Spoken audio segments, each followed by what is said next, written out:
In the year 1332, in Tunis, city of white walls and blue seas, city where Mediterranean trade met Saharan caravans, city balanced between desert and ocean, a child was born into family of scholars and statesmen.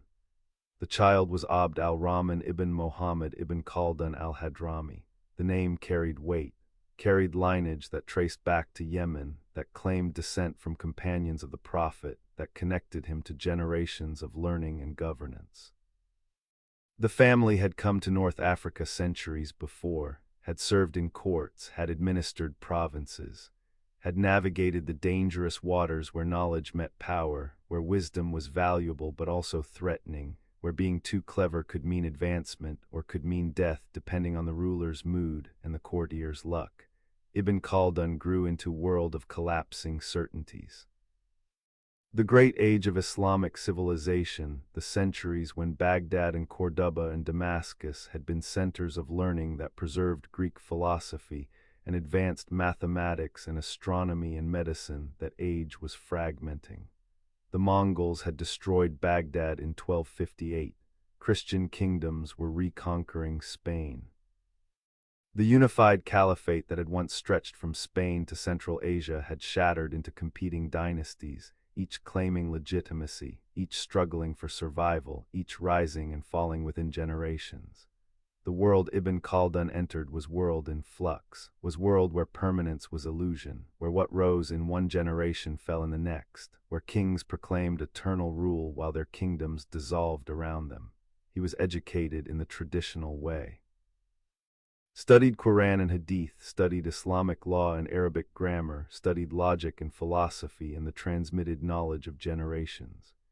His teachers were among the finest scholars. His family's connections gave him access to libraries and to minds that had spent lifetimes studying texts. But Ibn Khaldun was not content with transmitted knowledge alone, was not satisfied with learning what had been thought, wanted to understand what was happening, wanted to know why dynasties fell.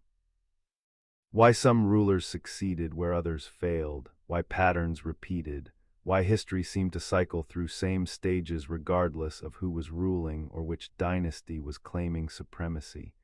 At 20 he entered court life, became secretary to the Marinid Sultan in Fez. The position brought him close to power, close enough to see the machinery of governance. Close enough to witness how decisions were made and how ambitions played out and how the gap between what was proclaimed and what was actual was sometimes chasm that no rhetoric could bridge.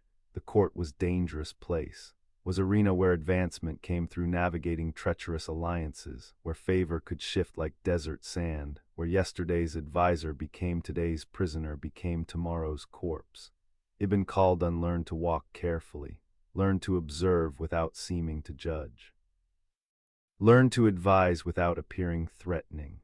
Learn the skills that would allow him to survive in courts where brilliance could be asset or liability depending on circumstances beyond anyone's control. But the courts were also schools, were places where Ibn Khaldun could observe power in its operations, could watch how rulers maintained authority or lost it, could see how dynasties held together or fell apart, could begin to identify the patterns beneath the personalities. Marinid court in Fez was theater where the dynamics he would later theorize were playing out in real time. The Sultan was third-generation ruler. His grandfather had conquered, had built, had forged the dynasty through military success and personal charisma. His father had maintained, had inherited secure kingdom and administered it competently. But this Sultan, the grandson, was different, was living in luxury his grandfather had won, was surrounded by courtiers who had never known hardship, was presiding over court where the cohesion that had created the dynasty was dissolving into factionalism and intrigue. Ibn Khaldun watched this, watched the third generation's weakness, watched how inherited power differed from earned power, watched how the qualities that built dynasties were not transmitted genetically, how what one generation achieved through struggle the next generation took for granted, and the third generation could not maintain. The pattern was visible to anyone who looked. But most did not look, most lived within the immediate concerns, the competition for position, the maneuvering for favor, the day-to-day politics that consumed attention. Ibn Khaldun looked beyond the immediate, looked for the patterns, looked for what made this court's dynamics similar to other courts, what made this dynasty's trajectory echo other dynasties, what universal forces were operating beneath the particular events. The years in Fez ended badly. Court intrigue turned against him.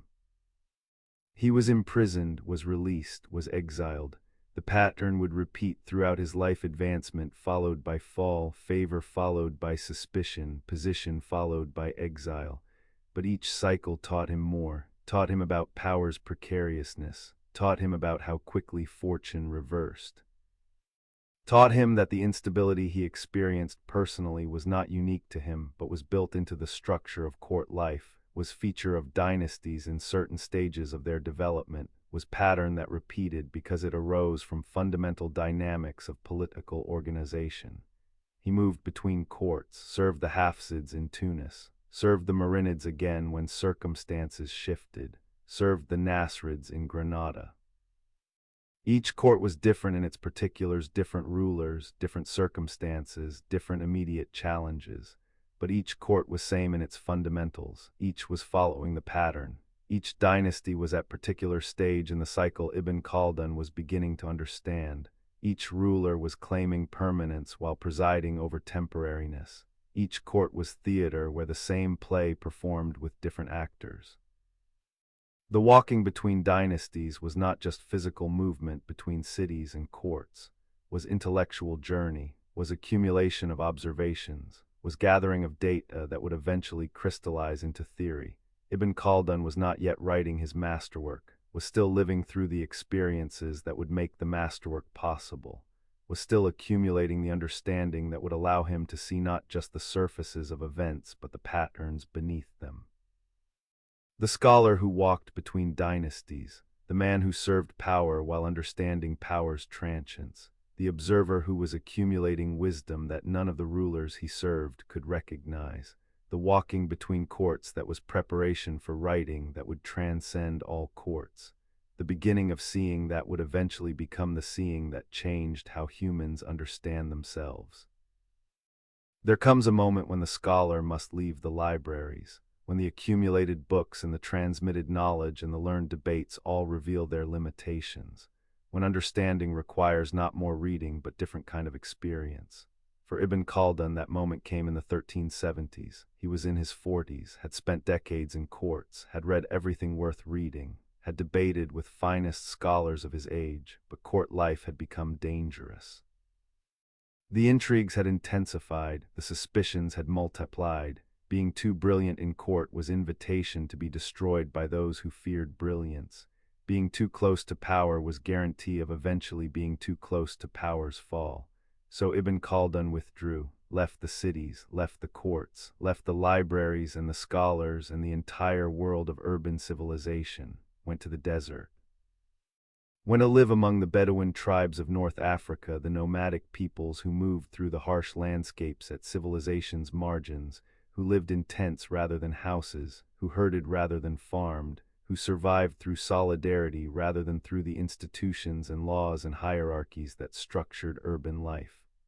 The choice seemed like retreat, seemed like exile imposed by circumstances, but was actually breakthrough. Was the experience that would allow Ibn Khaldun to see what all his learning had not revealed. The desert stripped everything away, stripped away the comfort that cities provided, stripped away the complexity of court politics, stripped away the abstractions of philosophical debate, left only essentials, left the harsh realities of survival in an environment that offered no abundance, no security, no forgiveness for weakness or division.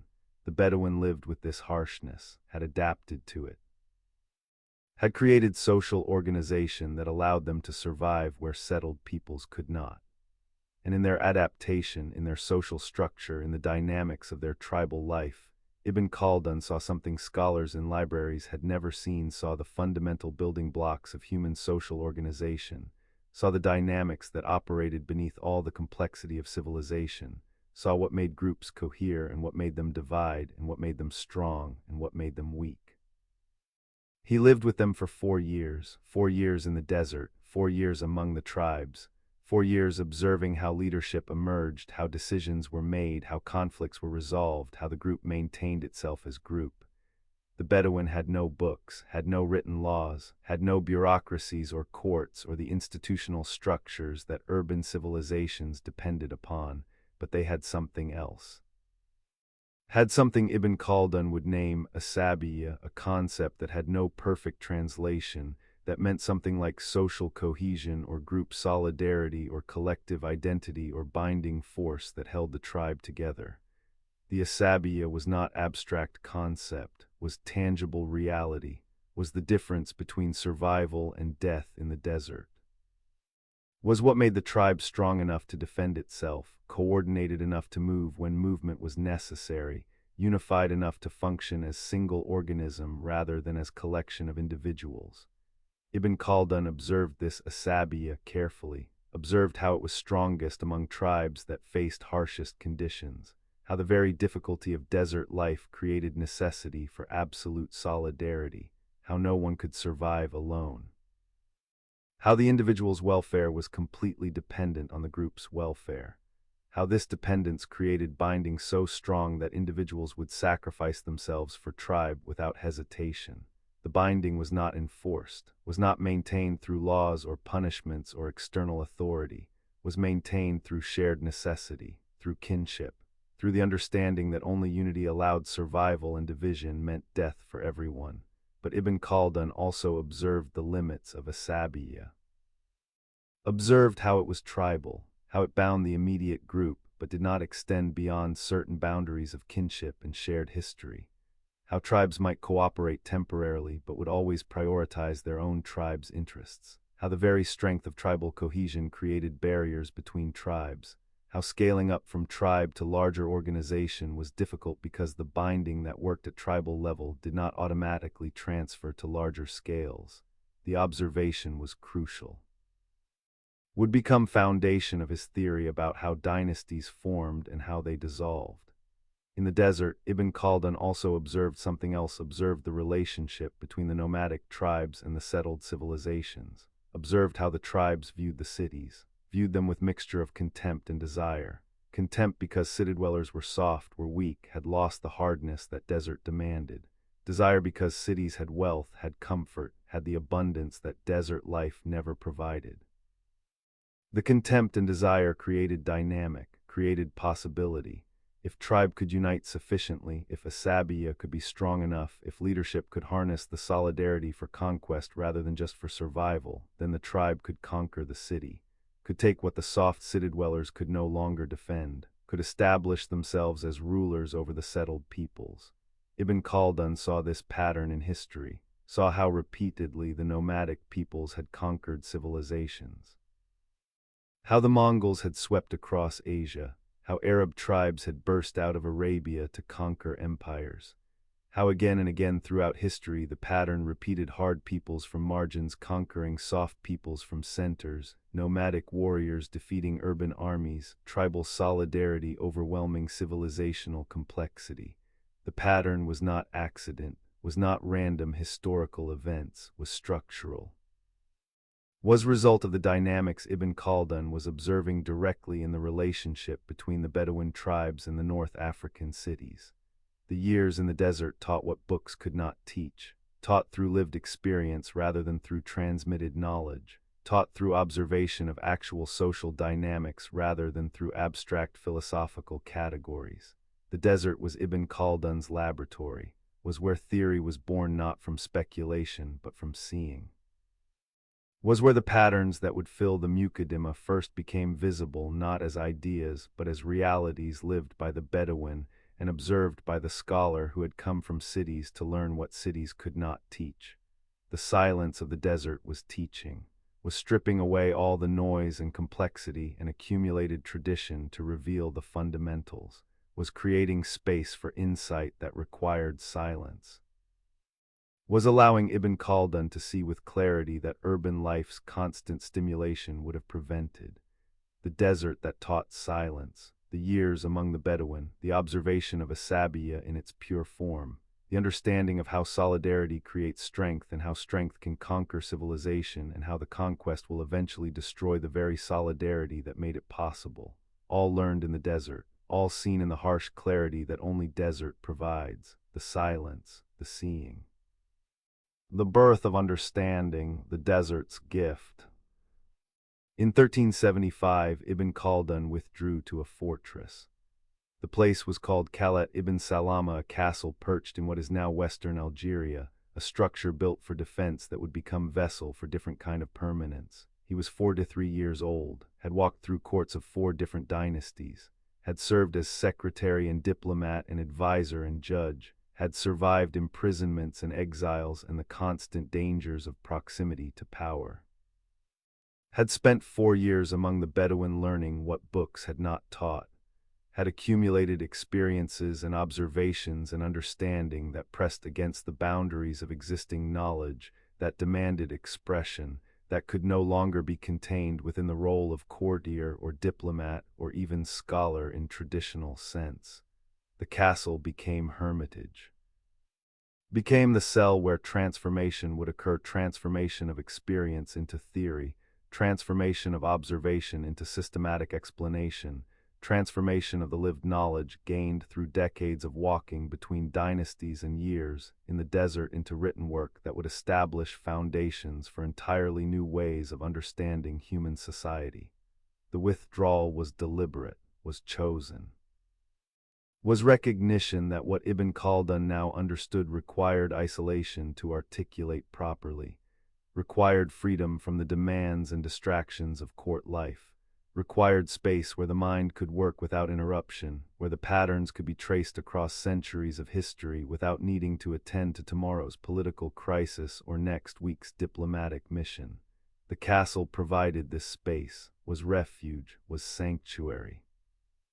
Was the architectural equivalent of the silence that the desert had taught.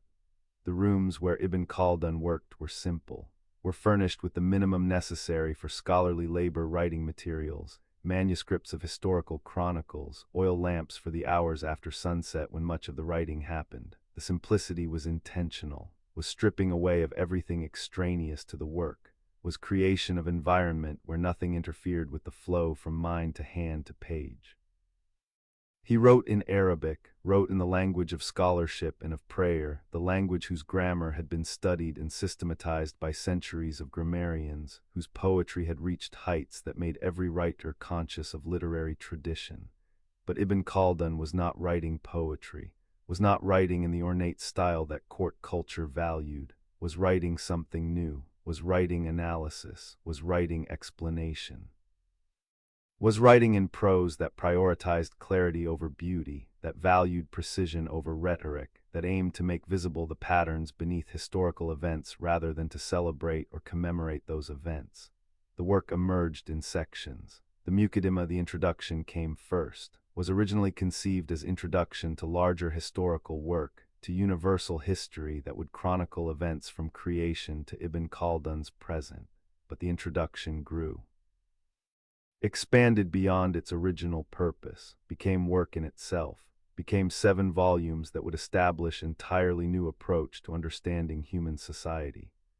The volumes covered everything, covered the methodology for studying history, covered geography's influence on human nature, covered climate's effects on civilization, covered the rise and fall of dynasties, covered the nature of cities, covered economics and crafts and sciences, covered how civilizations develop and why they decline. But at the heart was the theory of asabiya and dynastic cycles, was the pattern Ibn Khaldun had seen in the courts and in the desert. The theory began with social cohesion, began with tribes bound together by kinship and shared hardship, tribes whose solidarity was absolute because survival required it. This solidarity gave them strength, gave them power disproportionate to their numbers, made them capable of conquering settled civilizations that had grown soft in cities' comfort. The conquest brought wealth, wealth brought urbanization. The nomadic conquerors became urban rulers, became settled, became civilized, but civilization eroded the very asabiya that had made conquest possible. The first generation remembered the desert, remembered the hardship, maintained some of the solidarity, built the institutions and structures of governance. But the second generation knew only the city, knew comfort, took wealth for granted. The cohesion began to weaken.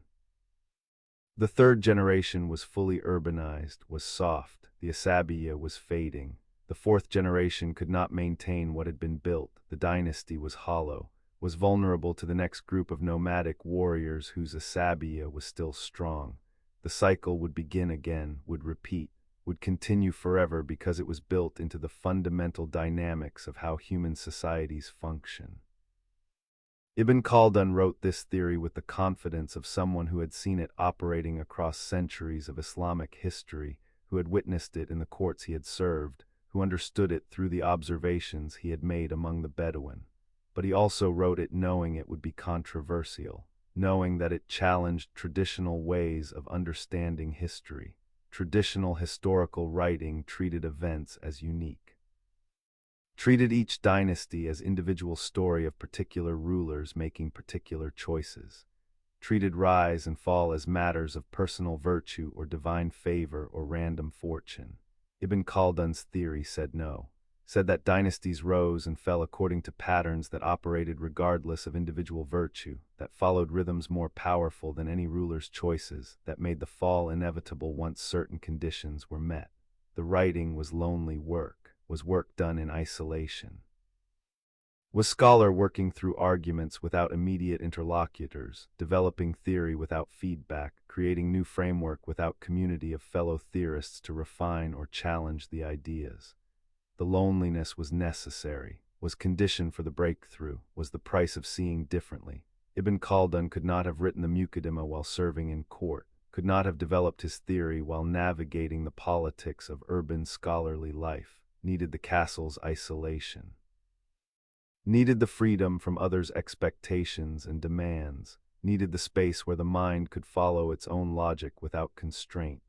He worked for 3.5 years, 3.5 years in the castle, 3.5 years of concentrated intellectual labor, 3.5 years of transforming what he had lived and observed and understood into systematic written form. The work was act of faith, was belief that what he was writing mattered, that the patterns he was making visible were important, that future readers would benefit from seeing what he had seen, but was also work done without certainty of reception, without knowledge of whether the Muqaddimah would be read or understood or valued, without guarantee that the isolation and the labor would produce anything except manuscripts that might molder in library corners unread. But the work was done, the Muqaddimah was completed, the patterns were articulated, the theory was written. The castle had served its purpose. Ibn Khaldun would leave, would return to the world of cities and courts and political engagement, but something had been created in the isolation, something new had entered the world, a framework for understanding human societies, a theory of civilizational rise and fall, a methodology for studying history as science rather than as chronicle, all written in the castle, all born in the lonely labor of scholar working in lamplight. All testimony to what isolation makes possible when scholar has seen enough and thought enough and is finally free to write what has been understood. The castle of letters, the hermitage of insight, the birthplace of sociology centuries before sociology had name, the sacred labor completed in silence, the pattern made visible, the work done. What Ibn Khaldun saw, what he articulated in the castle's isolation, what he crystallized from decades of observation and years of contemplation, was this: human societies move through cycles as regular as celestial motions, as predictable as seasons, as inevitable as the arc from dawn to dusk to dawn again. The theory was not optimistic, offered no hope of progress, promised no escape from the patterns it described. Was instead observation of eternal return, the rise and fall that all civilizations experience, the cycle that repeats regardless of culture or geography or the particular beliefs and institutions that any society develops. The theory was melancholy wisdom, was seeing clearly what humans prefer not to see, was understanding that civilizations are mortal, that what rises must fall, that glory is temporary and decline is guaranteed. The cycle began with asabiya, began with social cohesion forged in hardship. The tribes in the desert or in mountains, the groups at civilization's harsh margins where survival demanded absolute solidarity, these groups developed bindings stronger than any institutional structure, stronger than any written law, stronger than anything urban civilization could create through its complexity and organization. The binding was organic, was not imposed from above but emerged from shared necessity. Was kinship intensified by common struggle? Was mutual dependence made absolute by environment that killed anyone who tried to survive alone? This asabiya created power, created capacity for collective action that allowed relatively small groups to defeat much larger but less cohesive opponents, created military effectiveness that made nomadic warriors superior to urban armies despite having fewer numbers and less sophisticated equipment. When tribe with strong asabiya encountered civilization with weak cohesion, when the hard warriors from margins met the soft defenders of cities, the outcome was predictable. The warriors conquered, took the cities, established themselves as new ruling dynasty. The conquest was pattern repeated throughout history. The Arab conquests that had swept across Middle East and North Africa in 7th and 8th centuries. The Turkish conquests that had established various dynasties across Islamic world. The Mongol conquests that had destroyed established empires. The Berber dynasties that had risen in North Africa, the Almoravids, the Almohads, the Marinids, all followed same pattern. All began with tribal solidarity defeating urban softness, but conquest brought transformation. The warriors became rulers, became urban, became civilized. The transformation was necessary to govern cities, required adopting urban ways, required creating bureaucracies, required the institutions and hierarchies and complexity that urban civilization demanded. The first generation of conquerors maintained some connection to their origins.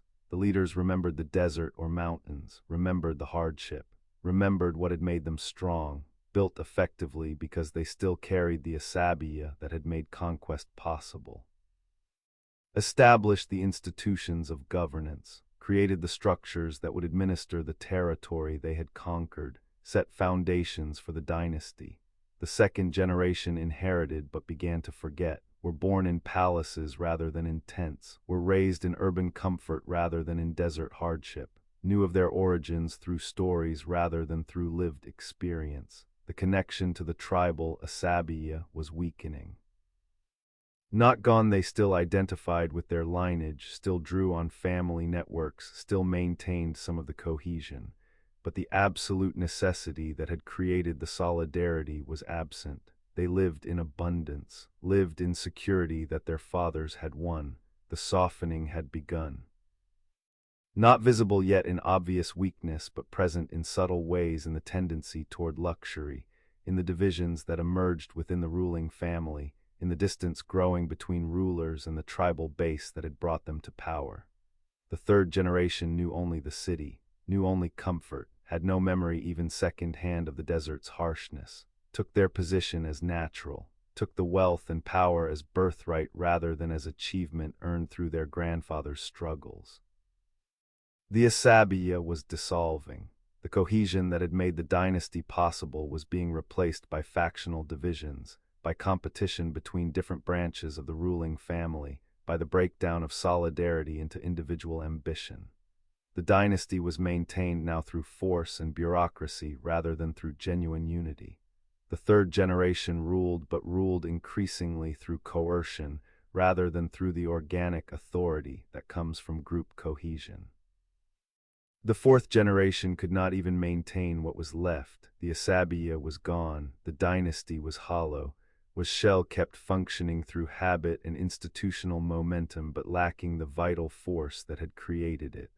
The ruling family was divided, was weakened by internal struggles, was vulnerable. And somewhere at the margins, a new group was forming, a tribe with strong asabiya, warriors hardened by necessity, people bound together by the same desperate solidarity that the dynasty's founders had once possessed. The cycle was ready to repeat. The hard would conquer the soft, the new dynasty would rise, and it would follow the same pattern, would maintain strength for a generation, weaken in the second, decline in the third, collapse in the fourth, 4 generations, approximately 100 years. Then renewal through conquest by the next cohesive group.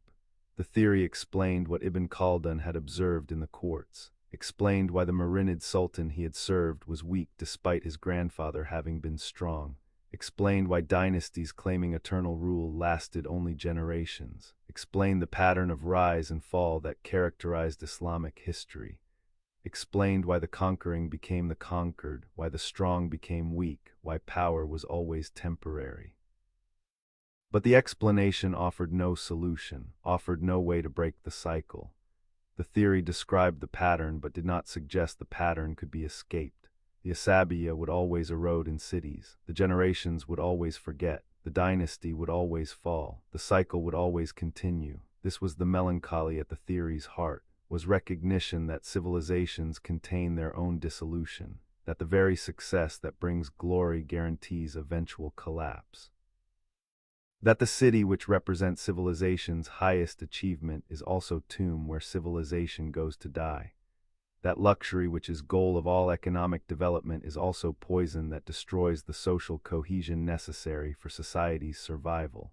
That what humans build toward is precisely what destroys what they have built. The theory offered no hope of progress, no narrative of improvement, no promise that learning from history would allow escaping history's patterns, only the cycle. Only the rise that contains the fall, only the pattern repeating forever. Ibn Khaldun wrote this theory knowing it challenged the beliefs of his age, knowing that many would reject it, knowing that rulers would not want to hear that their dynasties were doomed regardless of their wisdom or virtue, knowing that scholars committed to traditional historical narrative would resist the systematic analysis. But he wrote it anyway, wrote it because it was true, because the pattern was visible to anyone willing to see. Because understanding the cycle was valuable even when understanding offered no escape. The theory written in dust and dynasty, the pattern observed across centuries, the rise that promises fall, the cycle that cannot be broken, the melancholy wisdom that sees clearly what cannot be changed, forever the theory, forever the pattern, forever the recognition that civilizations are born to die, forever. Ibn Khaldun understood time not as continuous river flowing always forward, but as generational rhythm, 4 distinct generations that marked civilization's arc from strength to weakness, from cohesion to fragmentation, from the hardness that builds empires to the softness that invites conquest.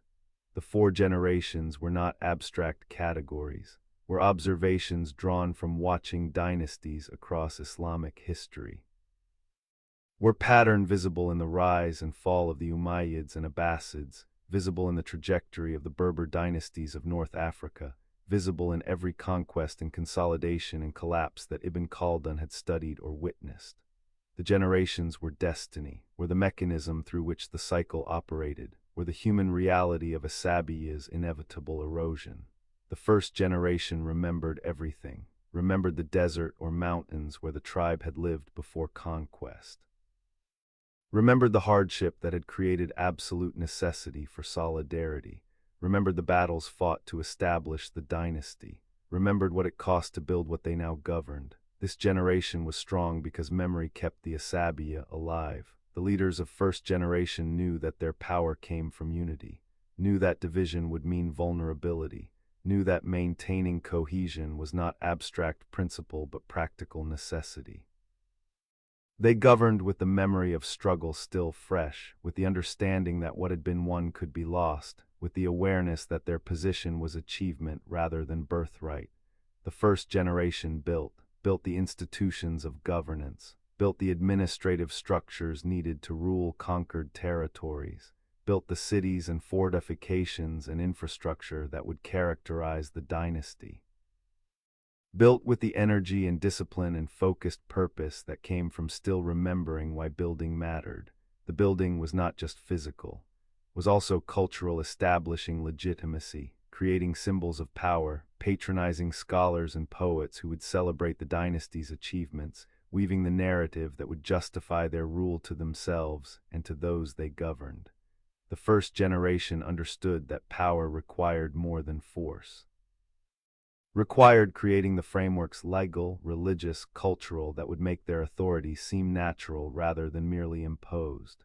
But already in the first generation, seeds of erosion were present. The move to cities began the transformation. The adoption of urban ways started the softening. The comfort that conquest brought created conditions that would eventually destroy what conquest had achieved. The first generation could resist this because their memories were strong, because they had known hardship directly. Because the desert or mountains were not distant abstraction but recent reality. But their children would not have those memories, would know only the city, would be second generation. The second generation inherited everything, inherited the power that their fathers had won, inherited the institutions their fathers had built, inherited the dynasty as established fact rather than as ongoing achievement. This generation maintained what had been created, administered competently. Observed the structures, but this generation's relationship to the Asabiya was different, was mediated through father's stories rather than through direct experience. The second generation knew about the desert, knew about the hardship and the solidarity and the struggles, but knew as narrative rather than as lived reality. The difference was subtle but crucial. Story could inspire, could create connection to lineage and identity, but story could not recreate the necessity that had forged the original cohesion. Could not make the comfortable second generation feel the desperate need for absolute unity that their fathers had felt in the desert. The second generation began the divisions, began the competition between different branches of the ruling family, began the factional struggles that would intensify in later generations. The divisions were natural consequence of comfort. When survival is not at stake, when abundance makes everyone secure, when the threat that had demanded unity is absent, then individual ambition emerges. Then family members begin competing for position. Then the cohesion starts fragmenting into rivalries and alliances and the complex politics of palace intrigue.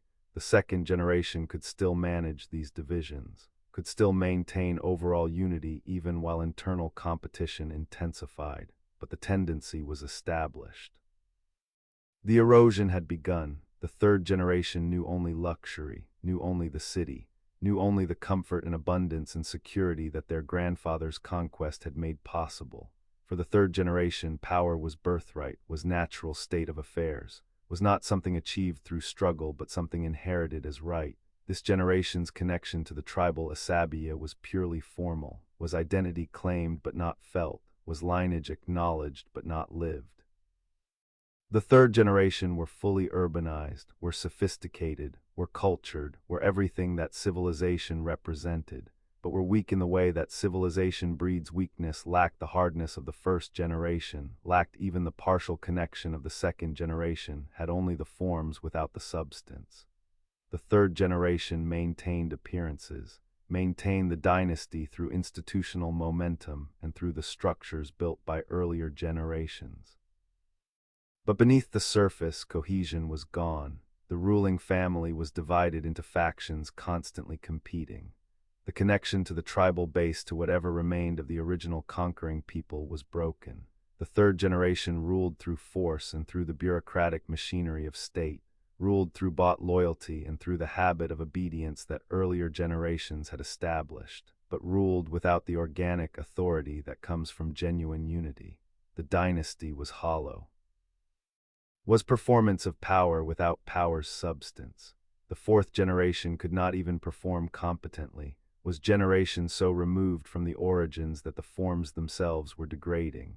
The divisions that had been present but managed in the third generation became open conflicts in the fourth. The ruling family fought among themselves. Different branches claimed precedence. The unity was shattered completely. The dynasty was maintained only through force applied against its own people. The institutions were corrupt. The bureaucracy served private interests rather than dynastic interests. The wealth was squandered. The military was weak either because the dynasty relied on bought mercenaries without loyalty or because the tribal warriors who had once been the dynasty's strength had themselves become urbanized and soft. The fourth generation presided over collapse, could not prevent it, could only witness as what their great-grandfathers had built dissolved around them. And at the margins, the pattern was preparing to repeat. Another tribe was forming. Another group was developing the Asabiya that came from shared hardship. Another set of warriors was being forged in the harsh necessity that created unbreakable solidarity. They would see the fourth generation's weakness, would see the opportunity, would conquer, would establish new dynasty, would follow the same four-generation pattern, would build and maintain and decline and collapse. The cycle would continue. The generations would carry what could not be preserved, would corrupt what could not be maintained, would follow the rhythm that Ibn Khaldun had identified as inevitable.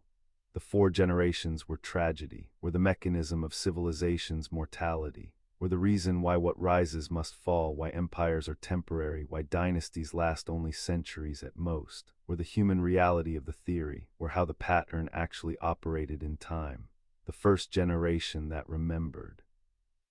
Second that heard stories, the third that forgot, the fourth that could not maintain, 4 generations from strength to collapse, 4 generations from conquest to vulnerability, 4 generations to complete the cycle that would then begin again with new conquerors, the generations that carry and corrupt, the rhythm of rise and fall, the pattern written in blood and memory and forgetting, forever the 4 generations, forever the cycle, forever the tragedy of what cannot be preserved across time, forever.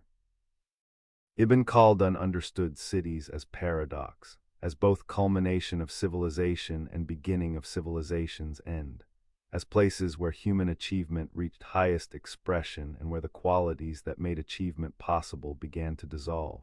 The city was where the conquering tribe became settled dynasty, where the nomadic warriors became urban rulers, where the desert's hardness transformed into culture and refinement and all the graces that civilization represented.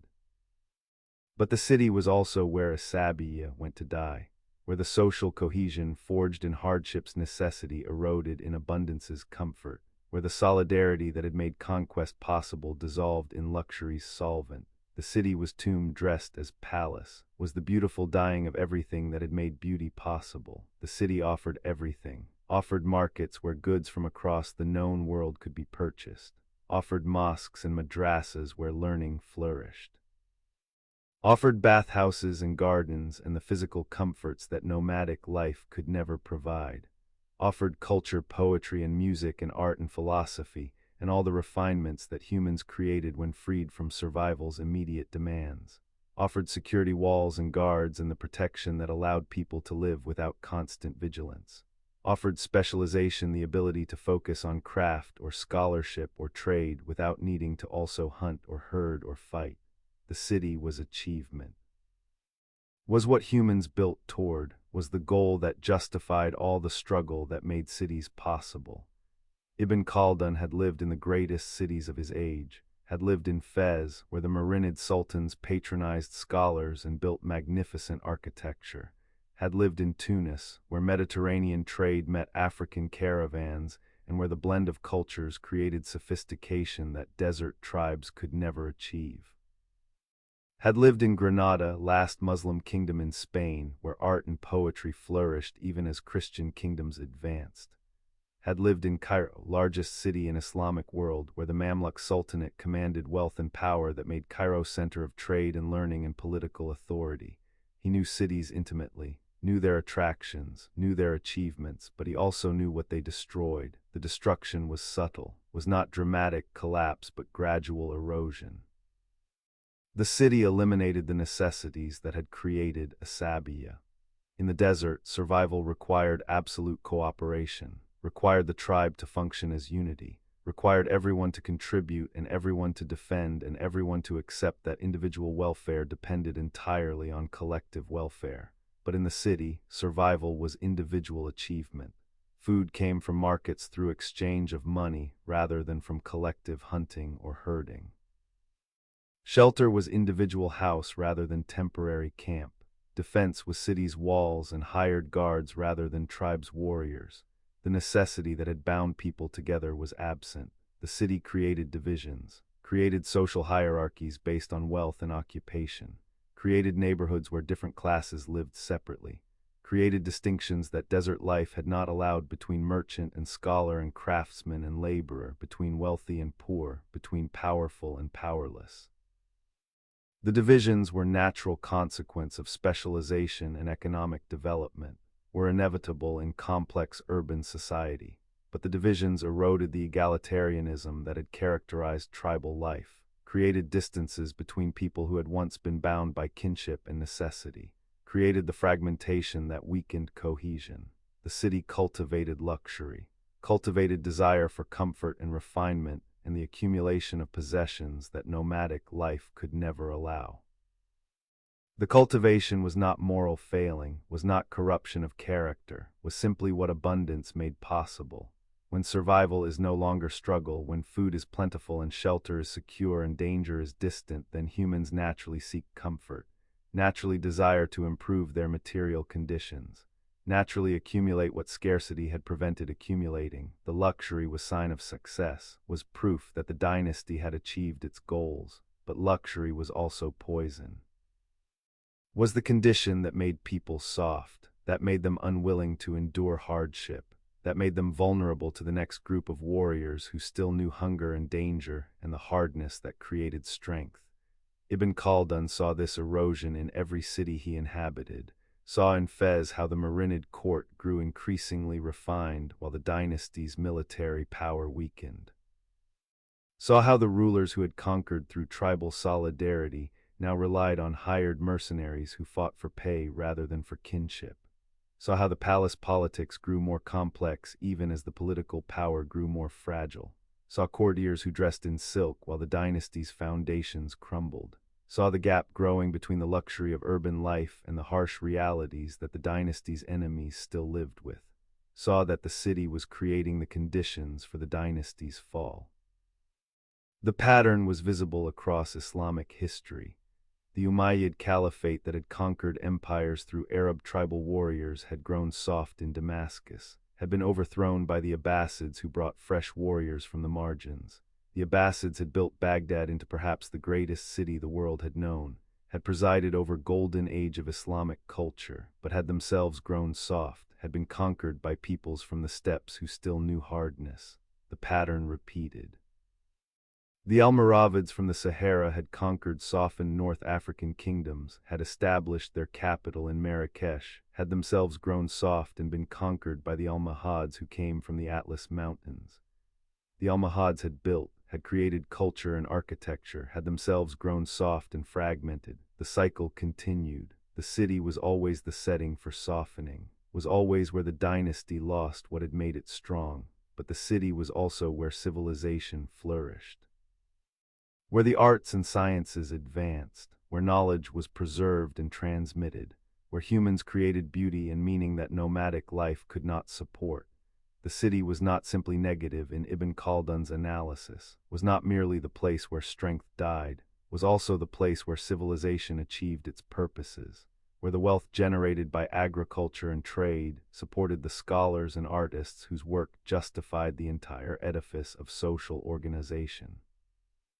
The city was where humans became fully human, where they transcended mere survival, where they created the culture that gave life meaning beyond reproduction and defense. The paradox was inescapable. The city was both pinnacle and tomb, was both achievement and beginning of collapse, was necessary for civilization but fatal to civilization's survival. Ibn Khaldun saw this clearly, saw that there was no solution, no way to maintain the asabiyyah in urban conditions, no way to preserve the hardness while enjoying the abundance, no way to be civilized without becoming soft, no way to achieve culture without eroding cohesion. The city was beautiful trap, was the place where civilizations went to die beautifully, to create magnificence while dissolving the bonds that had made magnificence possible, to achieve glory while guaranteeing that the glory would be temporary. The city where softness becomes surrender, the urban transformation that destroyed what it perfected. The place where civilization reached its height and began its fall.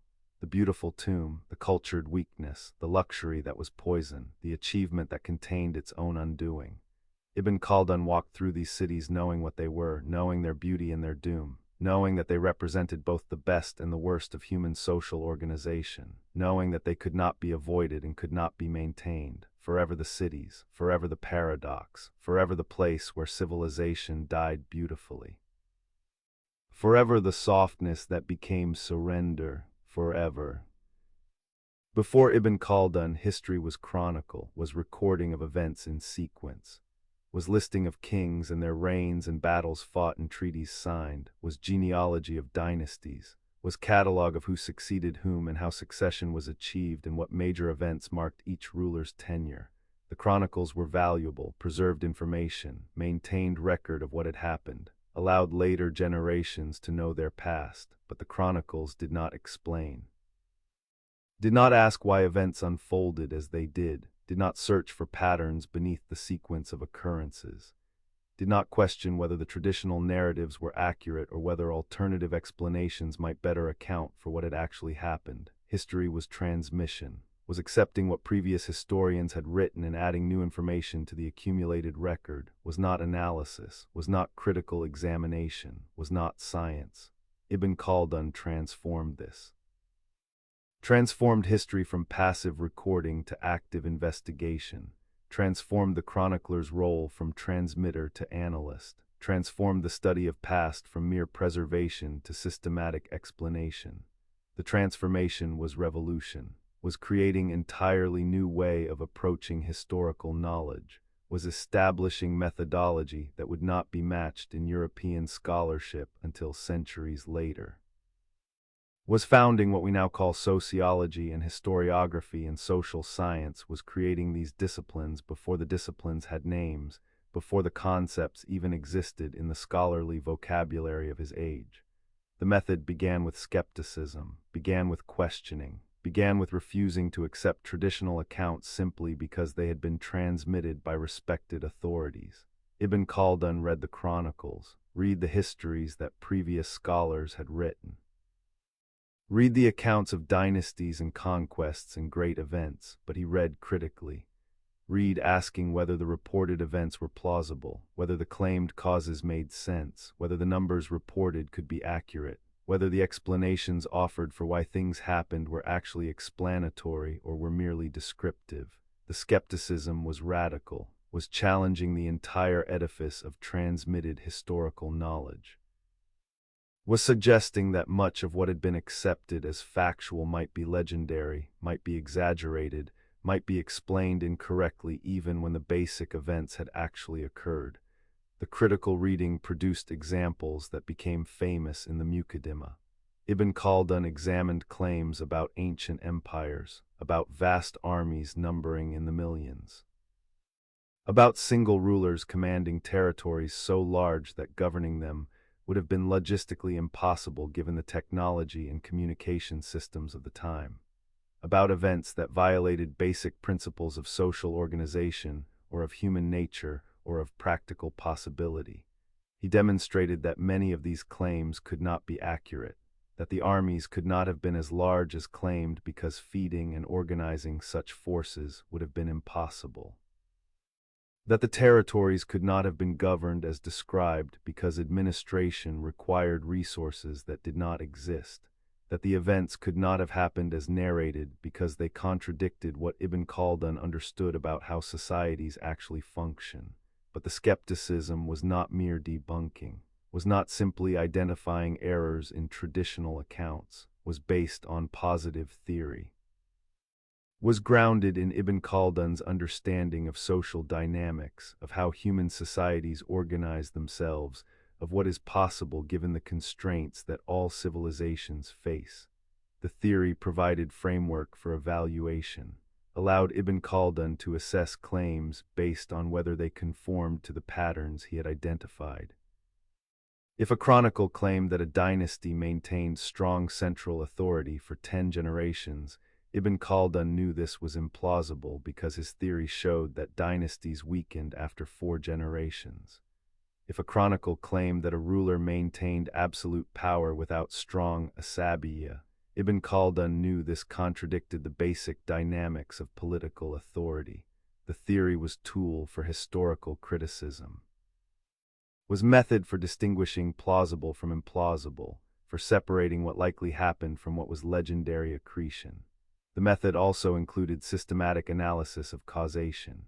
Ibn Khaldun did not accept traditional explanations that attributed events to individual rulers' character or to divine intervention or to fortune's whims, looked instead for social and economic and political causes, looked for the structural conditions that made events possible or necessary or likely, looked for patterns that repeated across different contexts.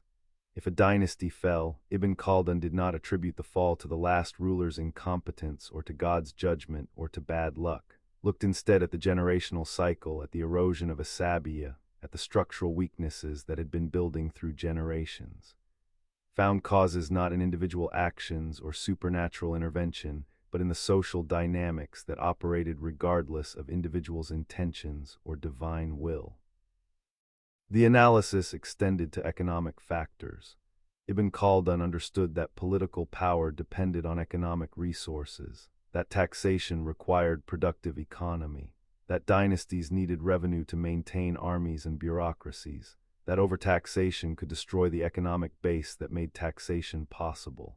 He analyzed the relationship between urban and rural economies, between agriculture and trade, between the production of necessities and the production of luxuries.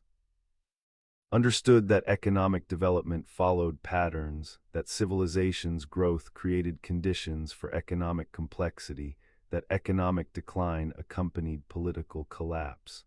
The economic analysis was pioneering, was integrating material factors into historical explanation in ways that earlier historians had not attempted, was recognizing that political history could not be separated from economic history, that power required resources, that social organization depended on material conditions.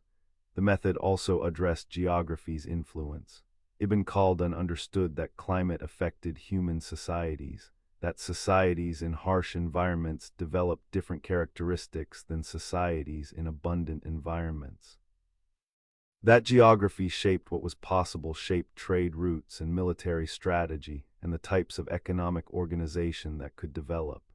The geographic analysis was not deterministic, did not claim that environment completely controlled human development, but recognized that environment mattered, that climate and terrain and resources were factors that had to be considered in explaining why societies developed as they did.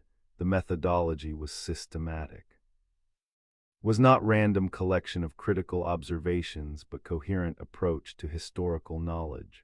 The approach began with skepticism toward sources, proceeded through analysis of social and economic and geographic factors, sought patterns rather than merely recording events, explained rather than simply narrated, tested claims against theoretical understanding of how societies function, created framework where historical knowledge could be evaluated critically rather than simply transmitted uncritically. The method made history science, made the past subject to rational investigation, made historical explanation answer to standards of plausibility and consistency and coherence with what is known about human social organization. But the method was also lonely, was radical departure from how scholarship was practiced, was challenge to authorities and traditions, was standing against centuries of historical writing that had not questioned sources in this way, that had not sought systematic patterns, that had not applied social theory to historical events. Ibn Khaldun was creating new discipline, was pioneering approach that had no established community to support it, no institutional framework to sustain it, no tradition to build upon. The method was innovation achieved in isolation, was breakthrough that came from single mind rather than from scholarly conversation. The loneliness of the methodological pioneer, the isolation of seeing differently, the courage required to challenge how knowledge had been pursued, the method that made history science, the transformation of chronicle into analysis, the creation of new way of knowing, forever the method, forever the revolution, forever Ibn Khaldun's lonely achievement, forever. In 1384, Ibn Khaldun arrived in Cairo. The city was largest in Islamic world, was capital of the Mamluk Sultanate that controlled Egypt and Syria and the holy cities of Mecca and Medina, was center of trade and learning and political power, was place of magnificent architecture and thriving markets and sophisticated culture, was city where Ibn Khaldun would spend his final decades, would teach, would write, would serve in the position that would define his later years, would serve as qadi, as judge, as administrator of Islamic law in Cairo's court system. The position brought authority, brought responsibility, brought proximity to power that Ibn Khaldun knew from earlier decades was always dangerous, but was also the arena where theoretical understanding could be tested against practical reality. The Qadi's role was to apply Sharia Islamic law to the disputes and questions that came before the court. The law was comprehensive, covered commercial transactions and family matters and criminal cases and property disputes and all the complexities that arise when humans live together in urban density.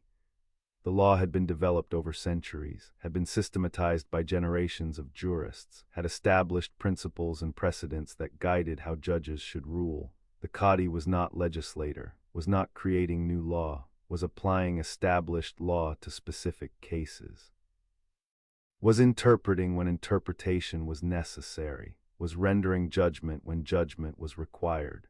The position demanded knowledge of law, understanding of its sources and methods, ability to apply general principles to particular circumstances, wisdom to balance competing considerations. Ibn Khaldun brought to the position everything he had learned through decades of observation and study, brought his understanding of social dynamics, brought his knowledge of how power operated, brought his analytical method that looked beneath surface to structural causes, but he also brought his theory, brought his understanding that societies followed patterns that individual actions could not escape, brought his recognition that dynasties declined according to rhythms that no judge could halt, brought the melancholy wisdom that law could not save what his analysis had shown was doomed. The tension was constant. Was gap between what law aspired to achieve and what Ibn Khaldun understood about law's limitations. He administered justice with rigor. The historical accounts describe him as strict judge, as enforcer of law who did not bend to political pressure or to the pleading of the wealthy or to the influence of the powerful. The strictness earned him enemies, made people uncomfortable, created opposition among those who preferred judges who could be managed, who understood that flexibility in applying law was sometimes necessary to maintain social harmony, who recognized that absolute adherence to legal principles might produce justice in individual cases while creating larger problems. Ibn Khaldun did not care about this opposition, did not moderate his rulings to please, applied law as he understood law should be applied, maintained the dignity and authority of judicial office. But the strictness was not mere rigidity, was based on understanding that law's authority depended on law's consistent application, that bending law for the powerful undermined law's legitimacy, that justice had to be impartial or was not justice. Ibn Khaldun understood that in society where asabiya was eroding, where cohesion was weakening, where dynastic authority was maintained through force and bureaucracy rather than through organic solidarity, the law was one of few remaining bonds holding society together. That law's consistent application mattered not just for individual justice, but for maintaining the social order that made any justice possible. The strictness was preservation, was effort to maintain something that could be maintained even when larger forces could not be resisted. Yet Ibn Khaldun knew the limits, knew that however perfectly he applied law, however rigorously he maintained judicial standards, however impartially he judged, he could not prevent what his theory predicted, could not restore eroded asabiya through legal rulings, could not reverse generational decline through judicial decisions, could not make the fourth-generation dynasty regain the strength of the first generation through consistent application of Sharia. The law operated at individual level, resolved disputes, punished crimes, regulated contracts, but the law could not address the structural dynamics that doomed dynasties, could not prevent the patterns that Ibn Khaldun had identified as inevitable. The courtroom became meditation on limitation. Each case he judged was exercise in applying law to particular circumstances, was effort to achieve justice in specific instance. But each case was also a reminder that specific justice could not prevent general decay, that resolving individual disputes did not address the collective dissolution, that law's power was real but constrained, was powerful within its domain but powerless to transform the larger forces that determined whether civilization survived or collapsed. Ibn Khaldun sat in judgment knowing that he was administering law within society that was following the patterns he had analyzed, within dynasty that might be in second or third generation, within city where the softening that always preceded fall was well advanced. The knowledge created certain melancholy, created awareness that the work mattered, that individual justice was important, that law's consistent application served crucial function, that maintaining judicial integrity had value regardless of larger context, but also created awareness that the work was limited, that no amount of just rulings could save dynasty destined to fall, that law alone could not preserve what the erosion of social cohesion was destroying, that the judge's power was real but insufficient. The melancholy was not despair, was not rejection of judicial work as meaningless, was instead recognition that meaning came in the doing rather than in preventing the unpreventably, that justice mattered even when justice could not save, that maintaining law's authority was important even when law could not halt civilization's decline. Ibn Khaldun served as Qadi multiple times, was appointed and removed and reappointed as political winds shifted. The instability of the position was itself testimony to the patterns he had analyzed, was evidence of factional struggles within the Mamluk ruling structure, was manifestation of the political divisions that characterized dynasties in certain stages of their development, was practical demonstration that power was contested and uncertain and subject to shifts that individual virtue or competence could not prevent. But through the appointments and removals, Ibn Khaldun maintained his standards, maintained his understanding of what law required, maintained his commitment to justice even while understanding justice's limits.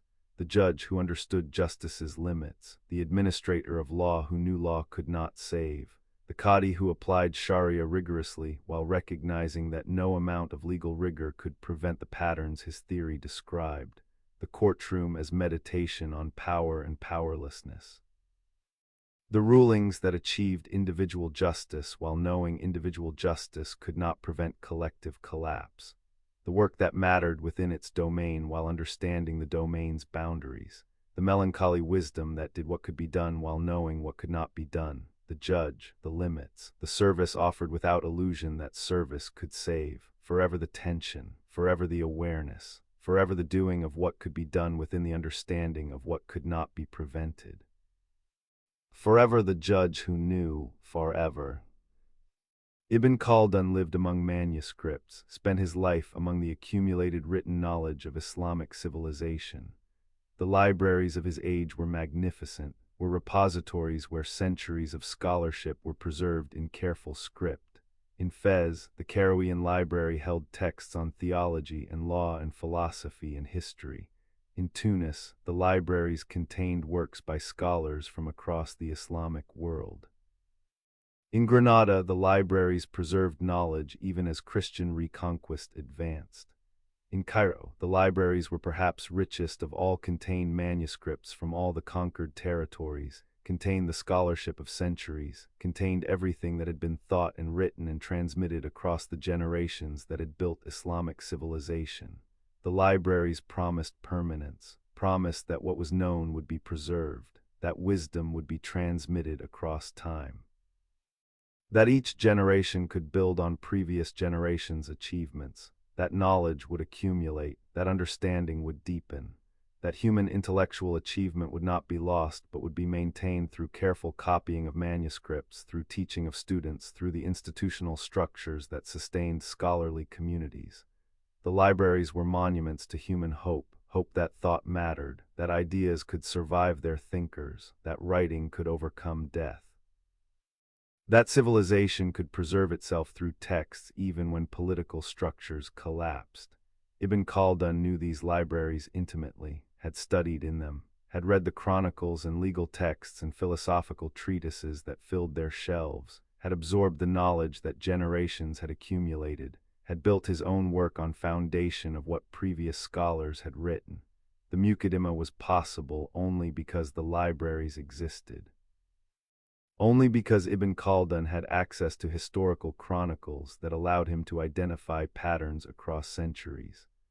Only because previous scholars had systematized Islamic law and developed philosophical frameworks and analyzed linguistic structures. His work was not created from nothing, was building on inherited knowledge, was transformation of transmitted tradition into new synthesis. The libraries made this possible, but Ibn Khaldun also understood the library's futility. Understood that manuscripts could not prevent what his theory predicted, could not stop dynasties from collapsing, could not restore eroded asabiya, could not preserve civilization that had lost its cohesion. The libraries contained wisdom about governance and economics and social organization, contained everything that previous generations had learned about how to build and maintain civilizations, but the wisdom could not prevent the patterns. Could not make fourth-generation rulers regain first-generation strength, could not restore through knowledge what could be maintained only through the social solidarity that cities destroyed. The knowledge was there, was available, was studied, but was powerless to change the fundamental dynamics. History testified to this powerlessness. The Abbasid Caliphate had possessed the greatest libraries the world had known. Baghdad had been center of learning, had translated and preserved Greek philosophy and science, had advanced mathematics and astronomy and medicine, had created culture of sophistication and intellectual achievement. But all that knowledge had not prevented the caliphate's fragmentation, had not stopped the decline, had not saved Baghdad from the Mongols who burned many of those magnificent libraries. The knowledge had been there, had been unprecedented in its scope and depth, but had been insufficient, had not provided immunity against the patterns that all dynasties followed.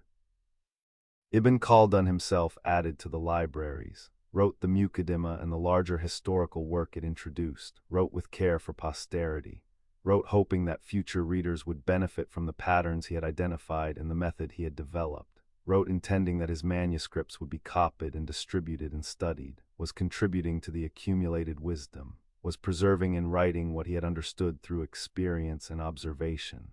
The writing was act of faith.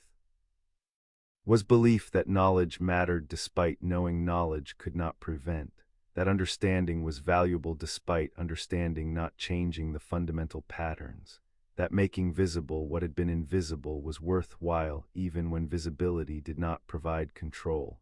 But Ibn Khaldun also understood the irony, understood that his work about civilization's mortality was itself mortal. That the manuscripts containing his theory would be subject to the same forces of loss and forgetting that affected all human achievements, that libraries could be destroyed, that manuscripts could be lost or damaged or simply neglected until they crumbled, that knowledge could be forgotten, that future generations might not value what he had written, that the Muqaddimah might survive or might disappear depending on factors beyond his control, depending on whether the dynasties that followed preserved the manuscripts, depending on whether scholars found value in his work, depending on the accidents of history that determined what was transmitted and what was lost. The library was therefore beautiful futility, was preservation that could not guarantee permanence, was accumulation that remained vulnerable to destruction, was transmission that acknowledged its own mortality.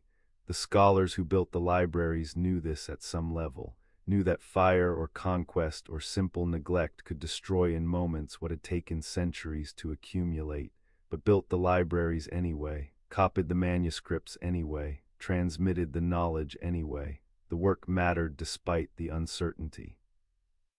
Mattered because the alternative, accepting that knowledge should not be preserved, accepting that each generation should start from nothing, accepting that human intellectual achievement should die with each thinker, was unacceptable.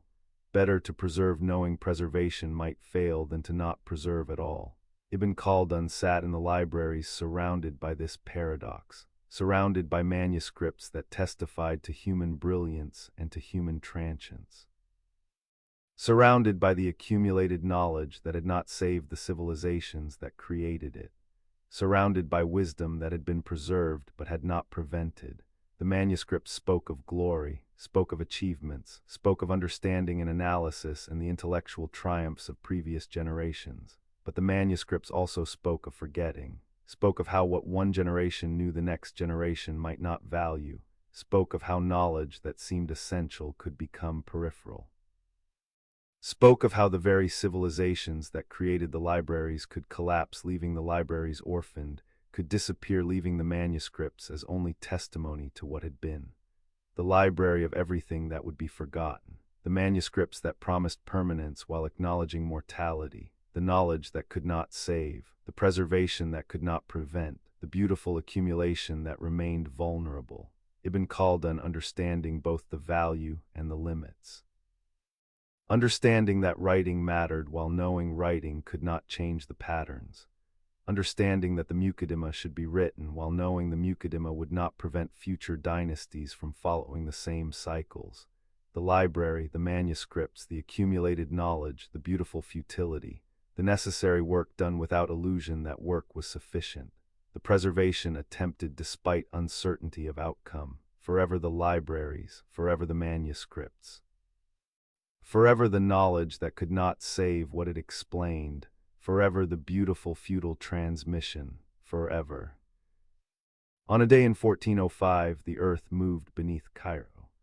The massive earthquake struck without warning, struck the city where Ibn Khaldun had lived his final decades, where he had taught and judged and refined his theories, where the Mamluk Sultanate's power was concentrated, where monuments to civilization's achievements reached toward sky in stone and decoration.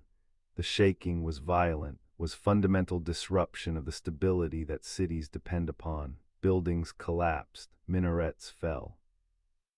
Walls that had stood for centuries crumbled. Lives were lost, people crushed beneath falling stone, people trapped in collapsed structures, people killed by the earthquake's immediate violence. The city that had seemed permanent revealed its fragility. The structures that had promised shelter became instruments of death. The earth that had seemed solid showed that solidity was temporary condition rather than permanent state. Ibn Khaldun witnessed the earthquake.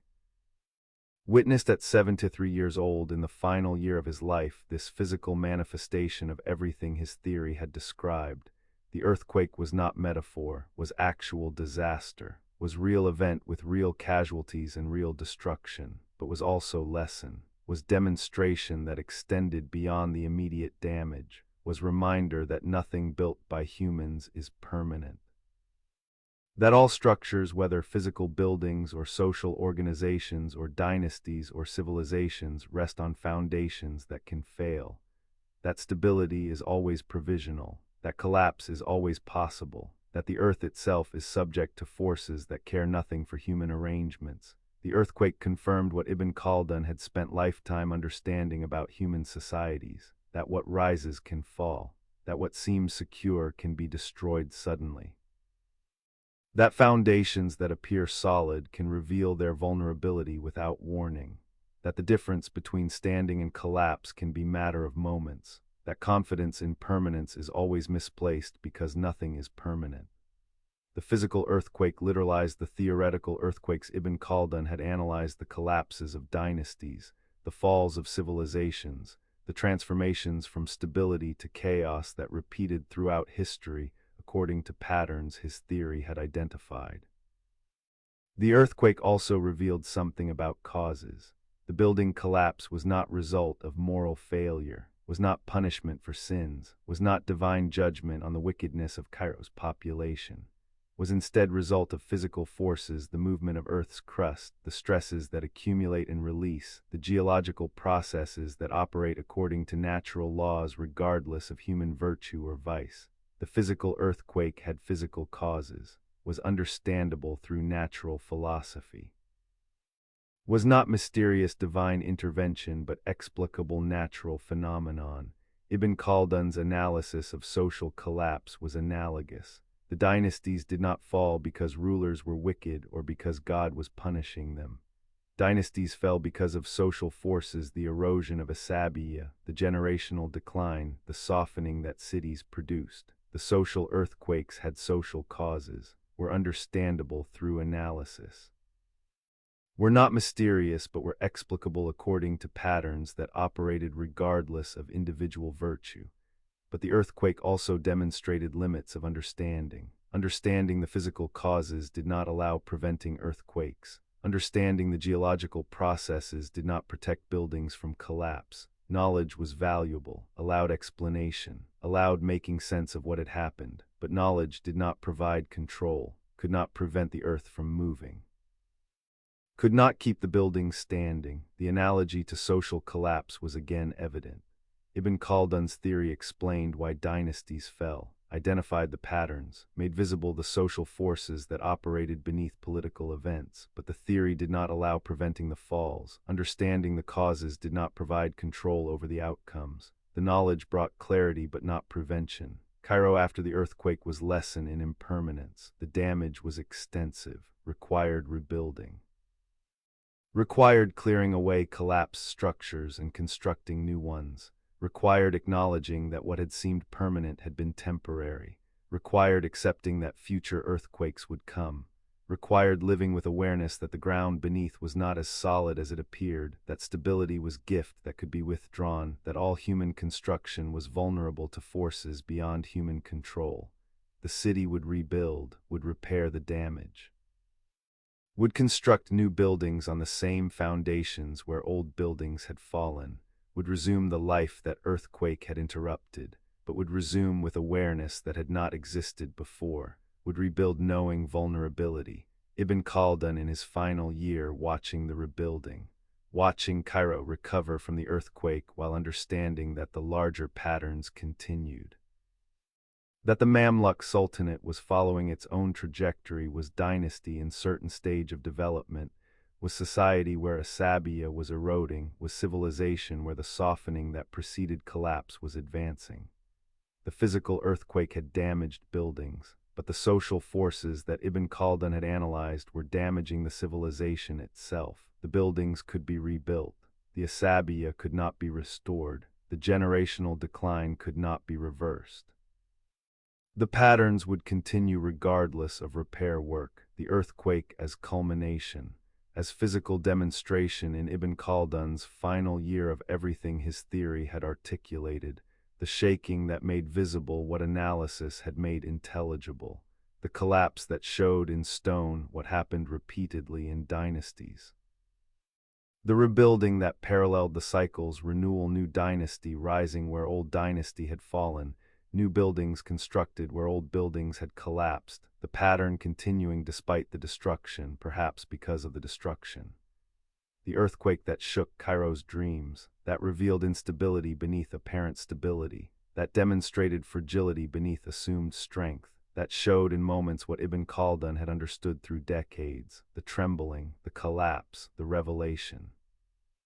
The lesson that the earth teaches to those who will learn, that nothing is permanent, that all stability is temporary, that collapse is always coming, that the pattern continues regardless of human hopes or denials, the earthquake, the shaking, the falling, the truth made visible in dust and ruin, forever the earthquake that confirmed the theory, forever the physical manifestation of social pattern, forever the trembling that taught, forever. In the final years, the years after the earthquake, the years when Ibn Khaldun knew his time was ending, he taught, gathered students in Cairo's mosques and madrasas, transmitted what he had learned through decades of observation and years of writing, shared the method he had developed, explained the patterns he had identified, taught the next generation how to read history critically, how to analyze social dynamics, how to understand that civilizations followed rhythms that could be studied and explained. The teaching was act of faith, was belief that knowledge mattered even when knowledge could not prevent, was commitment to transmission even while understanding that transmission might fail, was scholar in his 70s giving to younger minds what he would not live to see them use. The students listened with varying degrees of comprehension.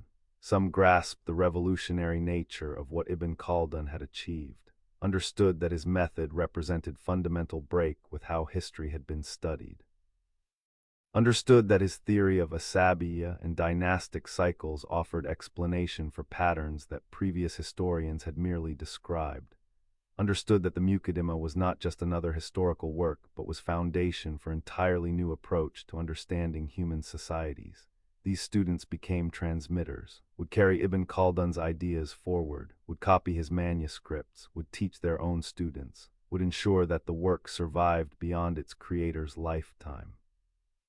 But many students did not fully comprehend. The ideas were too radical, the method was too unfamiliar, the implications were too unsettling.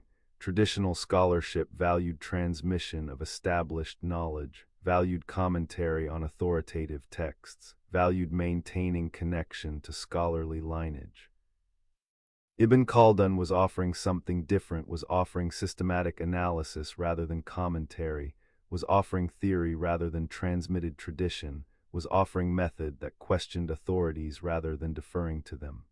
For students trained in traditional methods, the approach was difficult to grasp, was challenging in ways that made understanding require not just intellectual effort but shift in entire orientation toward knowledge. The teaching continued regardless. Ibn Khaldun was not deterred by incomprehension, was not discouraged by the difficulty of transmitting revolutionary ideas within conservative scholarly culture, taught because teaching was what scholars did, taught because the knowledge should be shared even when sharing met resistance, taught because the alternative, taking the understanding to the grave without attempting transmission, was abandonment of scholarly responsibility. The teaching was offering, was making available what students might or might not accept, was fulfilling obligation to next generation whether next generation valued the gift or not. In 1406, on a day in March, Ibn Khaldun died. The death was quiet, was ending of life lived in observation and analysis and writing and teaching. He was 74 years old, had survived courts and exiles and political intrigues, had survived the transformations that had reshaped North Africa and Egypt during his lifetime, had witnessed dynasties rise and fall exactly as his theory predicted, had seen the patterns repeat, had understood what he witnessed, had written the understanding, had taught what he had written. The death was conclusion, was natural end of life that had been full, was release from the burdens of age and from the melancholy of understanding what could not be prevented. The Muqaddimah survived, was copied, was preserved in manuscripts that were housed in libraries across Islamic world, was read by later scholars, was studied, was transmitted across generations. The work had impact, influenced later Islamic historians, provided framework that some scholars adopted, offered method that some historians applied, but the impact was limited, was not revolutionary transformation of Islamic historical scholarship, was not immediate recognition as foundational work that changed everything, was instead slow absorption, was gradual influence, was work that some valued while others ignored, was achievement that survived but did not transform its immediate context. And then came centuries of Western scholarly ignorance. The Muqaddimah was unknown to European historians, was not translated, was not read by the scholars who were developing what would become sociology and historiography and social science in Europe. Ibn Khaldun's name did not appear in their works. His method was not recognized as precedent. His theories about social cohesion and dynastic cycles and civilization's development were independently discovered or discovered incompletely by European scholars who had no knowledge that North African scholars centuries earlier had already articulated these ideas with greater clarity and systematic rigor. The silence was not conspiracy, was simply result of separate scholarly traditions, of barriers of language and geography and culture that prevented transmission, of European focus on European and classical sources rather than on Islamic scholarship. The rediscovery came only in 19th century, came when European scholars finally encountered Ibn Khaldun's work through Arabic sources, came with translations that made the Muqaddimah accessible to those who could not read Arabic, came with recognition that this medieval Islamic scholar had anticipated many of the insights that modern social science was claiming as original discoveries.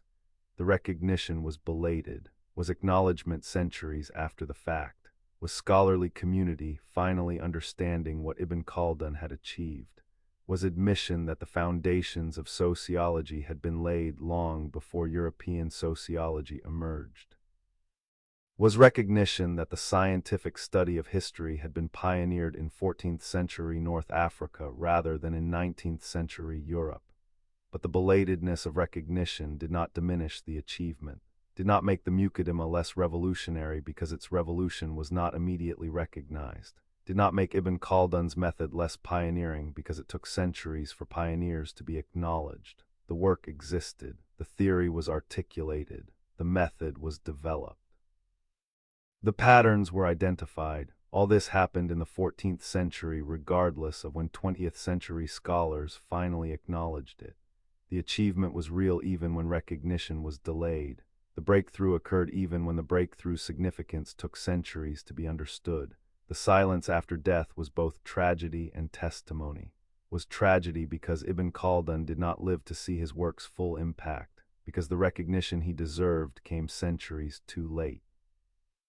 Because the scholarly transformation his method could have enabled in Islamic historical scholarship did not occur in the immediate aftermath of his work, but was also testimony to knowledge's resilience, to ideas' capacity to survive even when immediate context does not fully appreciate them, to writing's power to preserve understanding across centuries, to the fact that truth, once articulated, remains available to be rediscovered even when temporarily forgotten. The final pages written. The teaching offered, the death that came quietly, the silence of centuries, the eventual recognition, the belated acknowledgement, the achievement that survived its creator and survived the neglect and survived to be finally understood. Ibn Khaldun's legacy written in the Muqaddimah, written in the manuscripts that were copied and preserved, written in the method that would eventually be recognized as foundational, written in the patterns he identified that remain visible in every rising and falling civilization. The final pages, the silence after, the work that survived, the understanding that endured, the delayed recognition that came but came, forever the achievement, forever the silence, forever the eventual understanding, forever. Ibn Khaldun's theory was not prophecy, was not mysticism, was not claim to special divine revelation, was observation, was pattern recognition, was application of reason to accumulated evidence of civilizations that had risen and fallen across the centuries that preceded him. The theory emerged from watching courts and living among Bedouin and reading chronicles and analyzing what repeats regardless of context. The theory was empirical, was grounded in evidence. Was systematic attempt to explain what actually happens rather than what should happen, or what religious or philosophical traditions claimed happens. The theory was science in the sense that mattered was effort to understand through observation and analysis rather than through authority or speculation. But the theory lives beyond its creator, lives beyond the 14th century when it was formulated, lives in every dynasty that rises claiming permanence while containing its own dissolution. Lives in every civilization that builds toward glory while creating conditions for collapse. Lives in every generation that forgets what previous generation knew. Lives in every city that cultivates refinement while eroding the hardness that made refinement possible. Lives in every cycle of rise and fall that continues to repeat across centuries that have passed since Ibn Khaldun wrote. The pattern is still visible, is still operating, is still demonstrating that Ibn Khaldun's analysis was not specific to his age, but identified dynamics that are fundamental to how human societies organize themselves. The empires that have risen since Ibn Khaldun wrote have followed the patterns he described. The Ottoman Empire that would conquer Constantinople and build vast territories across 3 continents followed the cycle tribal warriors creating a sabiyya through conquest, first generations building institutions, later generations growing soft in Istanbul's luxury, the empire eventually declining as cohesion eroded and external powers took advantage of weakness. The Safavid Empire in Persia followed the pattern. The Mughal Empire in India followed the pattern. The pattern was not limited to Islamic civilizations. The European colonial empires followed similar trajectories: initial expansion driven by state cohesion and military organization, later decline as metropolitan powers grew comfortable while colonial subjects grew restless. The pattern operates wherever humans organize into larger-scale societies, operates regardless of religion or culture or geography. Operates because it reflects fundamental dynamics of social organization that Ibn Khaldun identified. The asabiya that coheres and then dissolves this pattern continues. Modern nation-states develop forms of social cohesion through shared national identity, through common struggle during wars or crises, through the binding that comes from facing external threats or internal challenges together. The cohesion makes states strong, makes them capable of collective action, makes them able to mobilize resources and coordinate efforts and achieve what fragmented societies cannot achieve. But the cohesion also erodes in prosperity when necessity no longer demands unity, erodes as generations who remember the founding struggles are replaced by generations who take the nation-state for granted, erodes as internal divisions based on class or region or ethnicity assert themselves against national unity. The pattern Ibn Khaldun identified in tribal asabiya operates in modern national cohesion. The mechanism is same even when the context differs. The generational pattern continues. The distance between generations who build and generations who inherit is visible in every society. The founders who remember struggle and maintain discipline. The inheritors who take achievements for granted and grow soft in comfort. The pattern appears in families where wealth is created in one generation and squandered in the next, appears in companies where founding vision is maintained briefly and then diluted as original leaders are replaced, appears in political movements where revolutionary generations' commitment gives way to next generation's accommodation. The four-generation cycle that Ibn Khaldun identified in dynasties appears at different scales and in different contexts. The numbers might vary, might be 3 generations or 5 rather than exactly 4, but the pattern remains recognizable. The forgetting happens, the erosion occurs, the fall follows the rise. The city is a place where civilization perfects itself and dies. This pattern continues. Modern cities are pinnacles of human achievement, are places where culture flourishes and knowledge advances and technology develops, are centers of innovation and creativity and all the highest expressions of human capability. But cities are also places where social cohesion weakens, where anonymity replaces community, where traditional bonds erode, where luxury creates expectations that cannot be sustained, where the very success and sophistication that cities represent create populations that are soft in the sense Ibn Khaldun identified, populations that are unwilling to endure hardship, that expect comfort, that lack the toughness that earlier generations possessed. The pattern is visible in how urban populations differ from rural populations, in how wealthy societies differ from poor societies, in how the refined differ from the rough. The differences Ibn Khaldun observed between urbanized dynasties and nomadic tribes appear in modern forms. The dynamics remain operative. The cycle continues. The rise of strong cohesive groups, the conquest or achievement that brings them to power, the urbanization and civilization that transforms them. The luxury that erodes their cohesion, the decline that makes them vulnerable, the fall that comes when new strong group emerges. The pattern repeats. New empires rise where old empires fell. New movements emerge where old movements exhausted themselves. New civilizations build on ruins of old civilizations. The cycle that Ibn Khaldun identified in Islamic history continues in global history, continues in the rise and fall of superpowers, continues in the trajectories of nations and movements and all large-scale human organizations. The pattern lives because the fundamental dynamics that Ibn Khaldun analyzed remain fundamental, remain built into how humans organize themselves socially, remain operative regardless of technology or ideology or the particular forms that social organization takes. But the pattern also brings discomfort, brings recognition that progress is questionable concept, that what appears as linear advancement might be cyclical return, that civilizations that believe themselves exempt from history's patterns are demonstrating the overconfidence that precedes fall, that understanding the pattern does not allow escaping it, that Ibn Khaldun's melancholy wisdom remains wisdom even when, especially when it challenges contemporary belief in progress and improvement and the linear trajectory toward better future.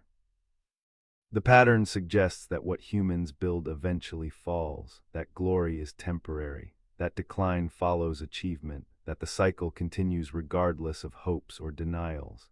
The contemporary world demonstrates the pattern, demonstrates in the rise and struggles of nations, demonstrates in the cycles of economic boom and bust, demonstrates in the erosion of social cohesion in wealthy societies, demonstrates in the way prosperity creates conditions that undermine the qualities that created prosperity, demonstrates in generational divides where those who built and those who inherit see the world differently, demonstrates in every context where the dynamics Ibn Khaldun identified can be seen operating. The pattern is uncomfortable precisely because it suggests limits, suggests that what rises will fall, suggests that civilizations are mortal, suggests that the West that has been dominant might decline as other civilizations have declined, suggests that the patterns operate regardless of belief in exceptionalism, suggests that Ibn Khaldun saw something true about how human societies function, something that remains true centuries after he saw it, the pattern that lives in every rising and every fall, the theory that time has not disproven, the dynamics that continue operating, the cycle that repeats. The recognition that civilizations are mortal, that glory is temporary, that what is built eventually crumbles, that the rise contains the fall, that the pattern continues regardless of human hopes that this time will be different. Ibn Khaldun's melancholy wisdom, his recognition that understanding the pattern does not allow escaping it, his theory that remains relevant because it identified something fundamental, his vision that still illuminates because it saw clearly what humans prefer not to see. The pattern, the cycle, the eternal return, the rise and fall that continues, forever the pattern that Ibn Khaldun made visible, forever operating, forever teaching the lesson that civilizations must learn but never fully internalize, forever the pattern, forever the cycle, forever the mortality of all human achievements, forever rising, forever falling, forever the pattern, forever.